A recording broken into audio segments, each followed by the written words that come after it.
au rendez-vous. Et puis, on reste toujours avec le thème de la trahison. L'histoire se souviendra des faits et informations historiques qui ont été révélés, qui ont révélé la trahison de l'émir Abdelkader par le régime du Merzem en connivence avec le colonialisme français. Des faits publiés par le journal américain The New York Times dans son numéro du 25 février 1870.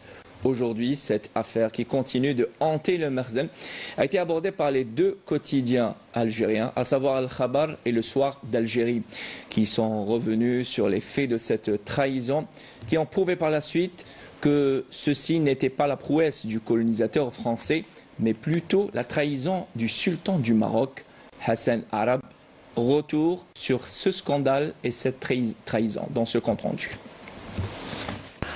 Le Maroc pratique depuis longtemps la politique du coup de poignard dans le dos vis-à-vis de l'Algérie. Et parmi les coups tordus orchestrés par le Merzem marocain contre l'Algérie, la trahison dont l'émir Abdelkader, en tant que chef de la résistance nationale contre l'invasion française, a été victime. Trahison signée par le sultan d'alors, à savoir Abderrahman Ben Hicham. C'est ce que met en relief l'édition d'aujourd'hui du quotidien national Le Soir d'Algérie, qui revient avec des détails éloquents sur cette trahison. Le Soir d'Algérie s'appuie ainsi sur un document d'époque, un article du journal américain le New York Times du 25 février 1873 pour souligner que la défaite de l'émir Abdelkader n'est pas due à la prouesse des armées françaises, mais à la trahison du sultan Abderrahman qui s'est allié à l'ennemi français.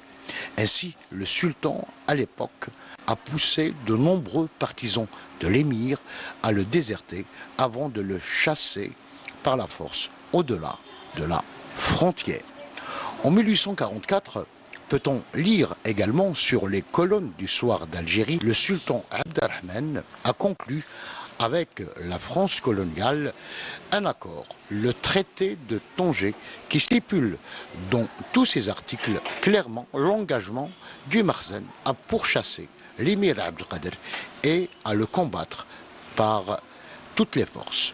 Cette trahison, rappelle le Soir d'Algérie, a été mal vécue par l'émir à l'époque, qui n'a pas hésité alors à déplorer dans une lettre adressée aux ulama égyptiens la servilité et la versatilité de la monarchie alaouite, accusant ouvertement Moulay Abderrahman de trahison.